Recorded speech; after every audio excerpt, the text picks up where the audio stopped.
Hello house lovers, and another glorious autumn day in Melbourne, and today let's talk about floors.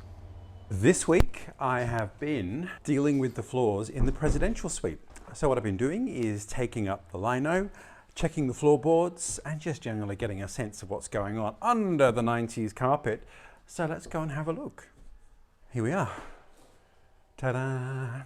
And in fact, that is what lays beneath. But first I had to take up the 90s carpet. So what I did was chop it into long strips so that I can then use that to flip it and protect the floorboards when we come to be doing some more building work. Then I had to take up the underfelt and all the grip trim around the edge of the room. Taking up the carpet revealed our first layer of lino, which was covering the whole floor. And what I discovered was that this lino, so this sort of fake parquet floor, was made in Scotland. Well, house lovers, here I am, mid-carpet removal. What is really interesting is this lino that's underneath the carpet was made in Scotland. Look, made in Scotland. And I thought, that's got to be a bit odd. Turns out Scotland was the world centre of lino manufacturing. The other thing I didn't realise is that lino is made basically of linseed oil and hessian, and it's completely natural, which is why there is still one factory in Scotland, in fact, that is making lino, because it's having a resurgence, because it's a natural flooring material. It's not PVC, there are no petrochemicals. The other weird thing is that that company that still exists making lino right now in Scotland is called Forbo, and one of the things that they do is to donate money to the reforestation of Australia. What a tenuous, lovely, charming, circular link to bring us right back here to my old Scottish lino. House lovers, one of the fabulous things about lino is that there's always things underneath it. And look what I have found in my endeavours this morning. This is a little silver threepenny piece bit, an Australian coin, and it's dated 1917. The First World War was still raging.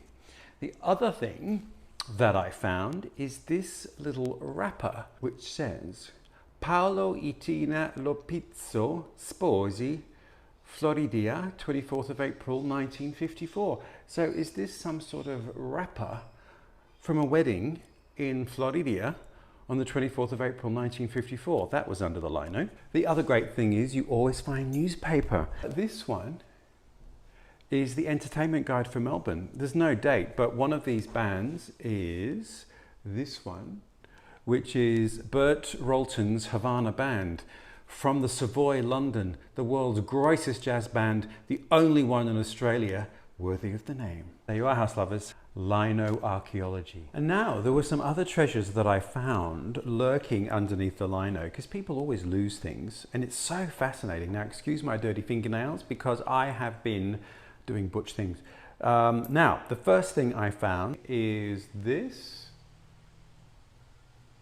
which is a little medallion which has a sort of a pharaonic profile of someone who's pharaonic. And it looks like it was a little brooch or a pin or something. You can see where the pins have snapped off. You can see that there is actually a little hole through there. So what I'm going to do is get a jump loop put through it so I can wear it as a pendant. Other thing that I found was these Australian copper coins, the 1 cent coin and the 2 cent coin, and the dates on the back. 1966. 1966 was the year that decimal currency was introduced into Australia. 1922 was the year that Tutankhamun's tomb was discovered, which led to a whole swathe of Egyptmania and Egyptian design, including a lot of the design motifs in Art Deco. So I would imagine this pendant, which I found under the lowest layer, which is around 1927, is pretty much accurate of that sort of fashion for all things Egypt to that point.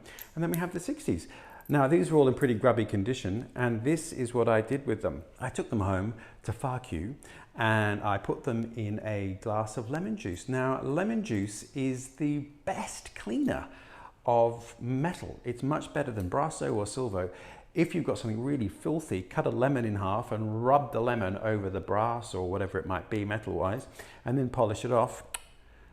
Maddie's home handy hint. Anyway, I put these coins into a glass of lemon juice overnight. Then I gave them a bit of a brush, and ta-da!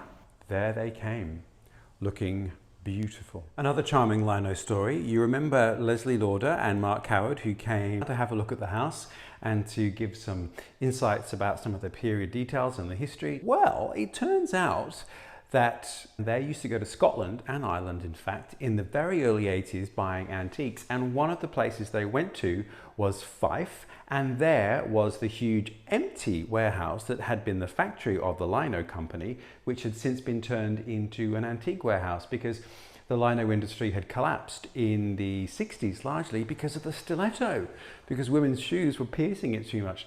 And PVC had become more fashionable. Again, what a charming, weird, circular coincidence to bring us back to here. As I mentioned, there were 3 layers of lino that I had to peel off. But underneath the very bottom layer was this one. Can you see that? And as you can see, it was laid so that it sat in the middle of the room, rather like a rug. Now, the great thing about lino is that often people use newspaper underneath as an insulator and as a soft cushion for the lino. So generally, you can find a date. Come with me. House lovers, holy grail, a date in the newspaper under the lino. Come with me. You can see here the newspaper that is underneath the Hessian underlay, which is under the original layer of lino here. And because some of the pages are so well preserved, we have a date. The Morning Post, Saturday, the 12th of December, 1925. This is the Women's Interest page. And there's some coloured luncheon napery, Sir Baldwin Spencer's wife, Danceland's Prettiest Girls competition, and a clever caricaturess in clay. We must find out more about this clever caricaturess who is Mrs. Russell Jackson, and what's on at the Athenaeum Theatre, which is still in existence on Collins Street in Melbourne. So this is the final layer of lino.